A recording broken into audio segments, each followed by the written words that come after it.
ठुला ठुला कुरा गर्न थालेर मान्छे समझदार हुँदैन। मान्छे समझदार तब हुन्छ जब ऊ साना साना कुराहरू बुझ्न थाल्छ।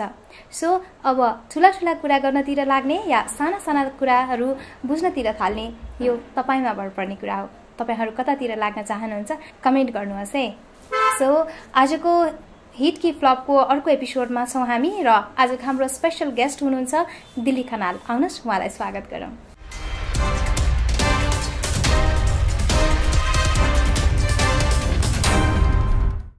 स्वागत छ दिल्ली सर। ल धन्यवाद। अब अलिकति राजनीति भन्दा अलिकति बाहिर निस्किएर कुरा गरौँ हैन, अलिकति रमाइलो कुराकानी गरौँ कि हजुरसँग भनेर। कतिको रमाइलो हुनुहुन्छ मान्छे हजुर? होइन अब तपाईँ कुन विषयमा आउने हो होइन? रमाइलो त तपाईँको चाहिँ नै अब हास्यरस पनि भनिन्छ नवरस मध्येमा होइन, यी सबै कुराहरूसँग भिज्नुपर्छ।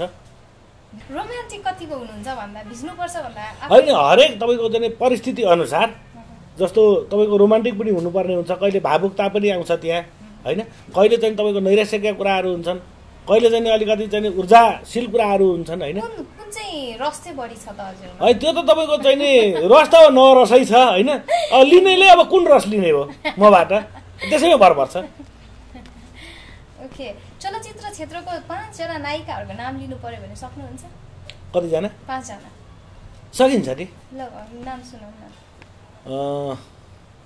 गौरी मल्ल, करिश्मा मानन्दर, कृष्टि केसी, तपाईँको चाहिँ नि रेखा थापा, भुवनचन्दको पनि नाम दिइराखौँ, उहाँ पनि पुरानो कलाकार हुनुहुन्छ। लेजेन्ड। चाहिँ अहिलेको मैले बुझ्न खोजेको अहिलेको जेनेरेसनका नायिकाहरू चाहिँ अलि कम थाहा रहेछ हो। होइन, मैले अघि नै भने नि साम्राज्ञी त अब अहिलेकै सेरोफेरोमा हुनुहुन्छ, उहाँसँग काम गर्ने पनि तपाईँको चाहिँ नि होइन समय मिल्यो भनौँ न। नायकहरू 5 जना सम्झिनु पर्दाखेरि चाहिँ नि तपाईँको चाहिँ नि बिचरा अब पल त अब भित्रै छन् होइन। अरू भने चाहिँ अहिले चलचित्र विकास बोर्डमा हुनुहुन्छ भुवन केसी दाई, शिव श्रेष्ठ है, अब अर्जुन श्रेष्ठहरू चाहिँ नि हुनुहुन्छ। अब त्यहाँ तपाईँको चाहिँ नि भुवन केसीको छोराको नाम थाहा छ हजुरलाई? अनमोल। ठिकै छ, केही मात्रामा जानकारी राख्छु मैले। बढी चाहिँ राजनीतिको विषयमा राख्नुहुन्छ?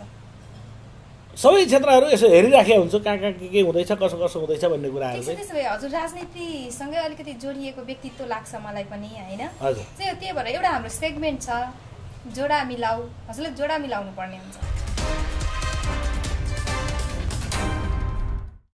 कस्तो जोडा मिलाउने हो?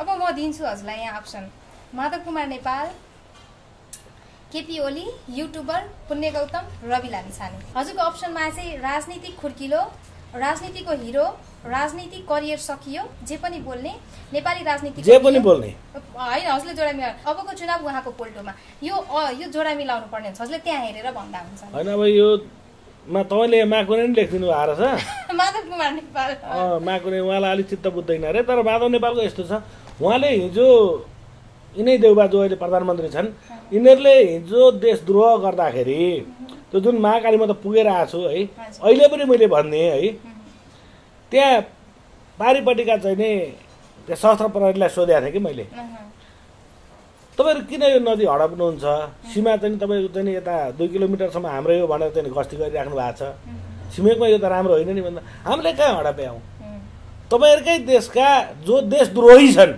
उनीहरूलाई भोट दिएर चाहिँ सदनमा पुर्याउनुहुन्छ, उनीहरू नेपालको सदनबाट पास गरेर हामीलाई दिए हो यो नदी भन्छ। यस्ता देशद्रोहीलाई भोट हाल्ने तपाईँहरू अनि हामीलाई प्रश्न गर्ने भन्छन् उताका प्रहरीहरू।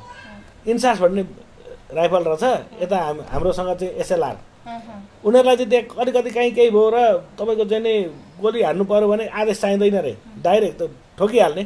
त्यही भएर चाहिँ कहिले चाहिँ तपाईँको चाहिँ वासुदेव शाह चाहिँ होइन लास्ट ढल्छ, कहिले चाहिँ तपाईँको चाहिँ नि गोविन्द गौतमका लास्टहरू ढलिराखेका हुन्छन्, कहिले निगुरो टिप्न जानेका, कहिले चाहिँ तपाईँको त्यही हुन्छन्। अनि हाम्रो चाहिँ जम्मा घँगराको लौरो लिएर बस्दा रहेछन् प्रहरीहरू। भन्नुको मतलब राइफल चाहिँ छ उताको भन्दा शक्तिशाली, अनि केही घटना घटेर गोली चलाउनु पर्ने अवस्था आयो भनेदेखि आदेश लिनुपर्छ।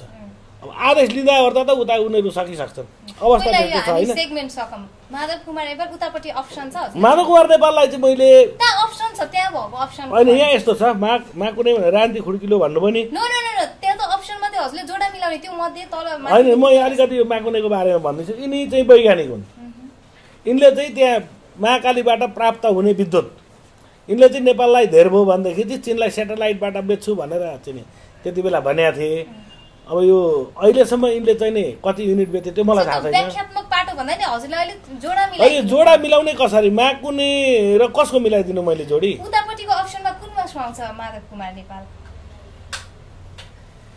जे पनि बोल्ने अनि त्यसपछि अर्को केपी ओली पनि यिनीहरू एउटै ड्याङ्गा मुला हुन् नि त जे पनि बोल्ने हुन् अर्कोमा छ हामीसँग अप्सन त्यहाँ होइन छ तर उहाँहरूलाई सुहाउने एउटै चीज दुईटालाई मिलाउन पाइन्छ होइन यो मिल्छ मिल्यो 2 मा 2 जोडे कति हुन्छ भनेर तपाईँले सोध्नु 4 हुन्छ 5 मा 1 घटाउँदा कति हुन्छ भन्ने आयो त 4 हुन्छ नि त केपी शर्मा ओली भइसक्यो है युट्युबर भन्नाले युट्युबरहरूलाई चाहिँ कुन रूपमा लिनुहुन्छ ए होइन युट्युबरहरू त यस्तो छ तपाईँको कतिपय सकारात्मक छन् प्रायः जसो नकारात्मक नै भेटेको छु मैले अप्सनमा कुन चाहिँ सुहाउला त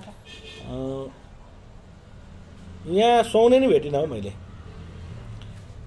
सुहाउने अलिक भेटिनँ ल अर्को पुण्य गौतमको यस्तो छ म साथी नै हुनु नि पनि होइन ज्ञानको अथाह भण्डार अति अध्ययनशील मान्छे समस्या कहाँनिर पर्यो भन्दाखेरि जति बेला पाए होइन त्यति बेला जहाँ पाए ती जेमा पनि बोल्दिनँ कि सबैजनालाई जे पनि बोल्ने स्वायत्त माधव कुमार नेपाल केपी ओली पुण्य गौतम जे होइन नत्र होइन केपी शर्मा ओली र तपाईँको माधव नेपालको तुलनामा पुण्य गौतमको ज्ञानको तुलना गर्ने अथाह ज्ञान छ पुण्यसँग यो मैले बुझाएको छु कि तर दुरुपयोग नगर्नेदेखि हुन्थ्यो भन्ने कुरा हो आफ्नो चाहिँ ज्ञानलाई सही ठाउँमा चाहिँ युज गर्ने भने पुण्य गौतम भनेको धेरै चाहिँ राम्रो मान्छे हो राम्रो सम्बन्ध छ पुण्य गौतमसँग हजुरको होइन मेरो नराम्रो कोहीसँग पनि छैन व्यक्तिगत अनि पहिला यो सकम अनि म कुरा जोड्छु रवि लामिछाने अब यस्ता चाहिँ धन्धुकारीहरूको त खै यहाँ अप्सनै भेटिनँ मैले छ त अबको चुनाव उहाँको पोल्टोमा हो कि राजनीतिक करियर खासै राम्रो छैन कि छैन भने राजनीतिक करियरै सिद्धियो भन्ने हुन्छ कि सिद्धियो रवि लामिछाने सिद्धिनु पनि पर्छ यस्ता मान्छेको सिद्धिनु पर्छ हो नि किन यस्तो खेदो खन्नु भएको खेदो खने होइन उनी चाहिँ होइन नेपालको नागरिकता त्यागेर अमेरिकाको चाहिँ नागरिकता लिएर बसिया मान्छे उही चाहिँ तपाईँको चाहिँ कसैले ट्रेनिङ दिएर यहाँ नेपालमा आएर त्यति हल्का ढङ्गले चाहिँ तपाईँको चाहिँ नागरिकता चाहिँ फेरि प्राप्त गर्ने खेलाची हो यो यस्तो मान्छेबाट जनताहरू सदैव चनाखो सचेत हुनुपर्छ भेट्नु भयो भने के अरे आम्ने सामने फेस टु फेस गर्नु भयो भने के यस्ता मान्छेहरूसँग नआम्ने न सामने न लेना न देना यो सरकारको विषय हो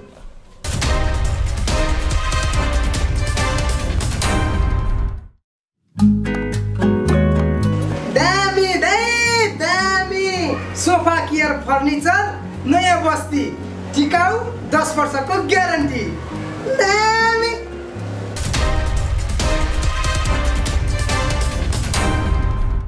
हाम्रो अर्को एउटा सेगमेन्ट छ रमाइलो गरौँ कति राजनीतिका कुरा कति वाक्क हेडेक हुन सक्छ नि त ओके हाम्रो सेगमेन्टको नाम चाहिँ फर्स्ट 10 सेगमेन्ट छ अलिकति रोमान्टिक कुरा गरौँ हाम्रो माहौललाई रोमान्टिक बनाउने जिम्मा हजुरको हातमा छ पहिलो प्रेम बाबासँग बोला युवतीका कुरा गर्नु छैन अहिलेसम्म यो लफडामा परिएन ठिक छ पहिलो सुधार्नै नसकिने गल्ती कुनै गल्ती गरे जस्तो लाग्छ आफ्नो करियरमा यहाँसम्म सुधार्नै नसक्ने भन्दा त हुन त गल्ती भइसकेपछि त्यसलाई नर्मल होइन त्यस्तो होइन सुधार्ने पनि हुन्छन् होइन त सुधार्नै नसक्ने त्यस्तो गल्ती त के गरी होला र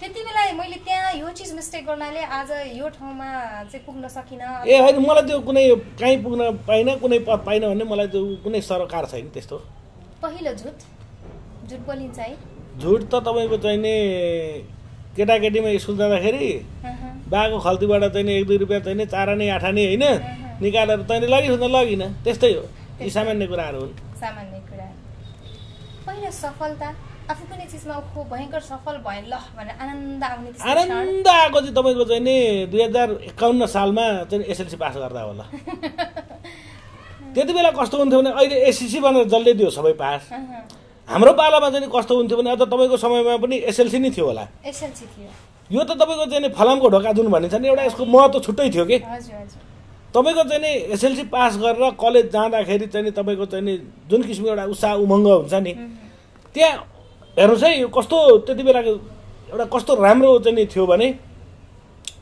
त्यहाँ अर्को सालको अब एसएलसी जुन आउँछ नि रिजल्ट अनि यसो चाहिँ नि आफू पनि बाहिर निस्किँदाखेरि आफूभन्दा चाहिँ नि जुनियर अथवा सिनियर भाइ बहिनीहरू दाजु दिदीहरूले पनि यसपालिको हेऱ्यौ तिमीहरूले पोहोर त उसले पनि एसएलसी पास गरे हो नि एउटा त्यो थियो कि अर्को वर्षसम्म याद हो नि पोरेलले गर्यो अघिल्लो पाला त त्यसले पनि गरे हो नि त्यस्तो एउटा चाहिँ थियो एउटा इज्जत थियो एसएलसीको अब अहिले त सबै सिद्ध्याउँदै गएपछि अब एसएलसी पनि सिद्ध्याए पहिलो असफलता हजार कोसिसका बावजुद पनि मिल्न नसकेको सफलता के थियो पहिलो असफलता हजुर असफलता त्यस्तो खासै लुब्ध भएर केही उसमा लागेन हौ जे चिजमा हात हाल्यो जहाँ पाइरा टिक्यो त्यहाँ सबै सफलता नै सफलता असफलता त्यस्तो त उ छैन मलाई म त्यस्तो चाहिँ हिन्ताबोध हुने किसिमको त्यस्तो उ छैन किनभनेदेखि जुन कुरो अब होइन गरिन्छ त्यो यो चाहिँ म गर्न सक्छु भन्ने भएपछि मात्रै म हात हाल्छु कि सितिमिति चाहिँ गइरहेको कति छ त्यो नापेर मात्रै हाम फाल्नु भन्छन् नि त्यो भए उनीहरू धेरै मलाई चाहिँ त्यो लोभ पनि छैन अनि धेरै चाहिँ यो नै गरौँ त्यो नै गरौँ त्यो नभइसके पछाडि खास त्यस्तो नहुँदो रहेछ हौ केटा मान्छेहरू रुन्छन् आँसु सबैको झर्छ बुझ्ने भएपछि सानोमा त रोइयो होला बाआमाले कुर्दा अथवा आफै लड्दा ठुकिँदा तर बुझ्ने भइसकेपछिको पहिलो रुवाई कुन थियो के कारणले थियो त्यस्तो छ कुनै क्षण मैले नेपालको चाहिँ नि इतिहास अध्ययन गर्ने क्रममा तपाईँको चाहिँ नि जुन फागुन 7 भनिन्छ नि शहीदहरूको चाहिँ नि बारेमा मैले चाहिँ नि 3 दिन है भन्दा अधिक समय लगाएर सबै चाहिँ शहीदहरूको बारेमा चाहिँ अध्ययन गरेका थिएँ कि अनि म त्यहाँ शहीदको चाहिँ शुक्र वृक्ष भनिन्छ नि टेको त्यहाँ गएर मैले केही बोल्दाखेरि म रोएको छु कतिको उमेर थियो होइन यो त 2-3 वर्ष अगाडिको कुरा हो त्यो थियो पहिलो रुवाई हजुरको बुझ्ने भएपछिको त्यसो त पिताजी बित्दाखेरि पनि अब होइन अब रोइन्छ अब त्यो होइन तर त्यो शहीदहरूले जुन हिसाबले चाहिँ होइन एउटा चाहिँ प्रजातन्त्रको निमित्त उहाँहरूले चाहिँ शहादत प्राप्त गर्नुभयो होइन अहिले अनि देशको अवस्था यो जुन चाहिँ विकराल छ अनि उहाँहरूको चाहिँ त्यो योगदान सम्झेर अहिलेको यो कुकर्मीहरूको चाहिँ यो चाहिँ देख्दाखेरि चाहिँ उहाँहरूप्रति चाहिँ साँच्चै नै त्यो एउटा श्रद्धासुमन भनिन्छ नि एउटा सम्मान त्यसका निमित्त पनि बोल्दा बोल्दै कति बेला म रोएछु मलाई नि थाहा भयो कुचाइ खाइया छ जीवनमा खाइया छ बुझ्ने भएपछि त खाइया छैन पक्कै यस्तो ग्याङ फाइट भन्ने केटीका लागि लडाई गर्ने त्यस्ता केही थिएन त्यतातिर त लागेन भनेपछि कुटाइ कुनै छैन होइन केटाकेटीमा तपाईँको चाहिँ नि हुन्थ्यो जस्तो खेलै हाम्रो चाहिँ कस्तो हुने भनेदेखि अब यतातिर थिएन मलाई थाहा भएन जस्तो फुटबल खेल्ने के खेल्ने डन्डी बियो खेल्ने हुन्छन् नि लाप्पै पनि खेल्ने कि ल खेलै लाप्पा ल त्यो त कति कुटाइ खाइयो त भनेर साध्य छैन हो कुटाइ पनि खाइयो कुट्यो पनि त्यस्तै हो त्यो त हिसाब किताबै छैन ओहो हरेक मान्छेको मनमा एक किसिमको डर हुन्छ भन्छन् पहिलो डर अलिक जुन मुटुमा त्यसरी गढेको डर त्यस्तो कुनै डर त त्यस्तो केही छैन किनभनेदेखि यी अपराधीहरूको केही खाइदिया छैन होइन अहिलेका कुरा मात्रै नगरेर जीवनको यो क्षण होइन डर चाहिँ मलाई एउटा कुरो चाहिँ छ यो चाहिँ नि राष्ट्र पिता पुर्खाहरूले साह्रै दुःख गरेर रगत पसिना बगाएर चाहिँ नि अत्याधुनिक चाहिँ मेसिनका होइन सामान्य चाहिँ घरेलु हतियारले प्रतिकार गरेर जोगाएको देश यो विघटन होला कि भन्ने डर चाहिँ छ मलाई राष्ट्रिय भावनाले ओतप्रोत के भन्नु त्यस्तो भावना छ होइन राष्ट्र त यस्तो छ नि त राष्ट्रिय यो सिङ्गो अखण्ड चाहिँ नि रह्यो भने न तपाईँ हामी यसरी चाहिँ नि छौँ होइन हाम्रा यी यावत सबै कुराहरू छन् यी दलहरू जो भन्छन् उनीहरूको पनि अस्तित्व हुन्छ त्यसरी पहिलो के त फर्स्ट त नेसन हो नि त राष्ट्र छ भने मात्रै सबै कुरो छ अब अहिले राष्ट्र त किन अफगान छैन र मान्छेले चाहिँ त्यहाँ खाना पाएको छैन अहिले त्यहाँ पनि राजा थियो नि त पहिले भोग्दैछन् पाप किनभने 10 पुस्तासम्मले चाहिँ तपाईँको चाहिँ भोग्नुपर्छ भनेको छ कि सामान्यतया किनभने यी देशद्रोहीहरूलाई चाहिँ जुन समर्थन गरिरहेका छन् जनताले हेर्नुहोला छोरा नाति पनाति पाउँछन् दुःख पाउँछन् नै पहिलो कमाई आर्थिक पाटोमा जानुभयो तपाईँ? पहिलो कमाइ कति थियो जुन केही गरेर कमाउनु? होइन त्यो त मैले अघि तपाईँलाई भने नि, मैले एसएलसी पास गर्दाखेरि चाहिँ नि त्यो कमाइ नै मेरो त्यही हो कि, त्यही नै हो। त्यो त मूल्यमा मैले चाहिँ जोख्नै मिल्दैन। आर्थिक पाटोसँग जोडियो भने चाहिँ? आर्थिक पाटोसँग जोडियो भनेदेखि त तपाईँको चाहिँ नि पहिलो कमाइ केलाई मान्ने? अब आधिकारिक रूपमा तपाईँको के हुन्छ भने व्यापार व्यवसाय गरेर राज्यलाई चाहिँ कर बुझाइसके पछाडिको चाहिँ नि आम्दानी जुन अघि मैले भने होइन, त्यो हो। त्यस्तो मेरो खासै चाहिँ नि त्यस्तो चाहिँ जागिरी खाने उ गर्ने त्यतातिर चाहिँ लागिनँ म। बिछोड कसैसँग छैन।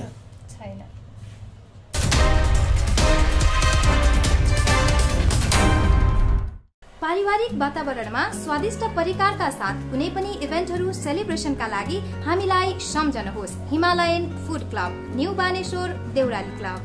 नमस्ते, वेलकम छ हजुरहरूलाई हिमालयन फुड क्लबमा।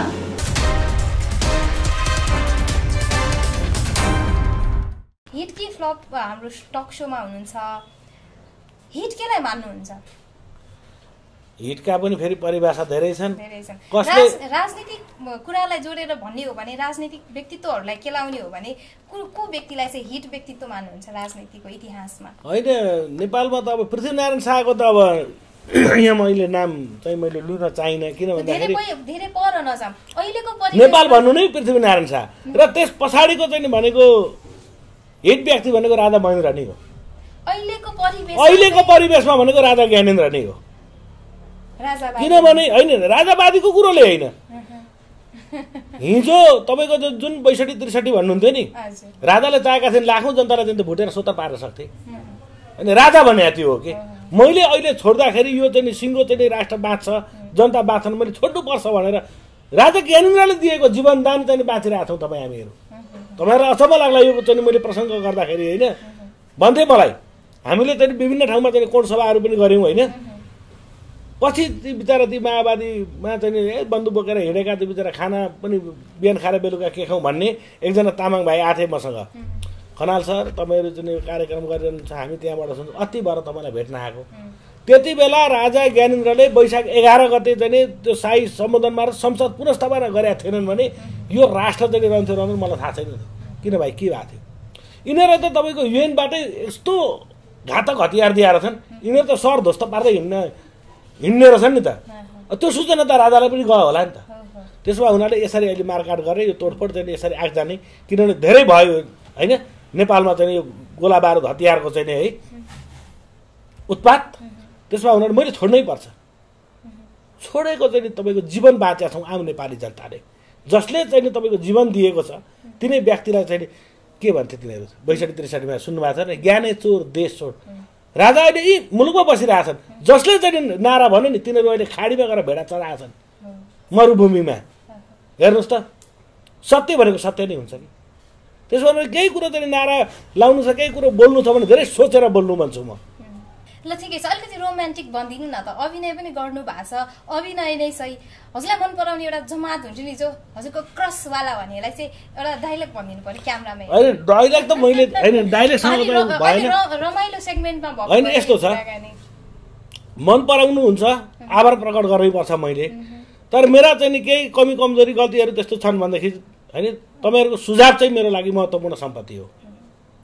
एउटा डाइलग चाहिँ जानु पर्यो। ल हेरीकी प्यारीकै डाइलग भए पनि भयो, अझ त्यहाँ त राजनीतिसँग जोडिएका कुराहरू छन्। अलिकति रोमान्टिक हिसाबमा जानु पर्दाखेरि हुन्छ नि। होइन त्यो त अब तपाईँको चाहिँ मैले मुकुन्द इन्दिराकै उबाट चाहिँ सापट दिनु पर्ला होइन। त्यहाँ भनाइ छ, पति भक्त त मर्दैन चुत्थै पति भए पनि, देशभक्ति त मर्दैन चुत्थै देश भए पनि, देशलाई माया गरौँ, बाँकी सबै कुराहरू चाहिँ तपाईँको चाहिँ आफै मिल्दै जान्छ।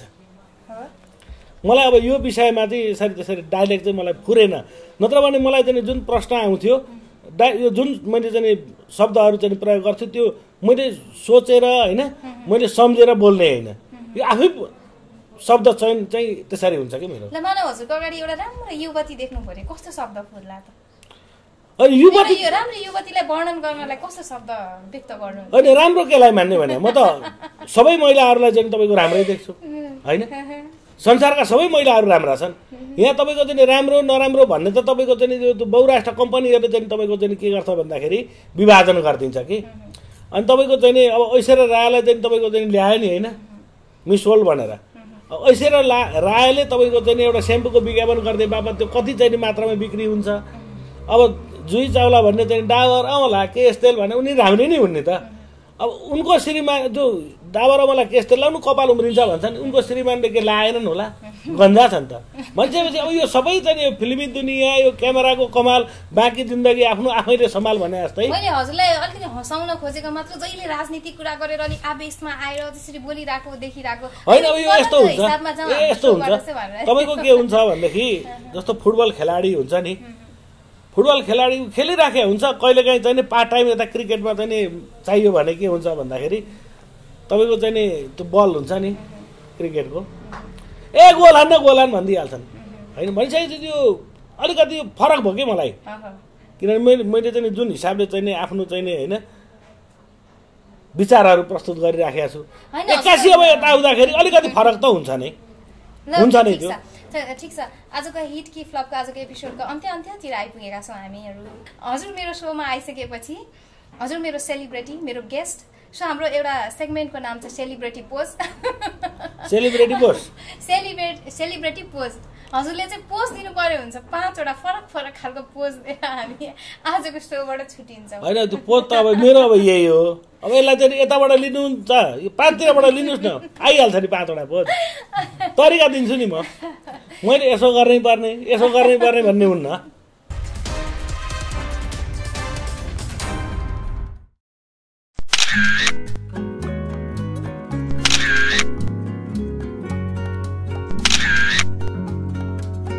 आजको हिट कि फ्लपको हाम्रो एपिसोड तपाईँहरूलाई कस्तो लाग्यो कमेन्ट गर्नुहोला। र अन्त्यमा जाँदै यो प्रोग्राम, यो सो सञ्चालनको लागि स्थान उपलब्ध गराइदिनु हुने हिमालयन फुड क्लब र हाम्रो वार्डरोब पार्टनर भ्यालेन्टिनो द बुटिक, त्यसै गरी फर्निचर पार्टनर सोफा केयर फर्निचरलाई विशेष धन्यवाद प्रकट गर्दै आजको एपिसोडबाट बिदा हुन चाहन्छु। हस्त नमस्ते। टेन्सन फ्री जिन्दगीको लागि सोफा केयर फर्निचर नयाँ बस्ती।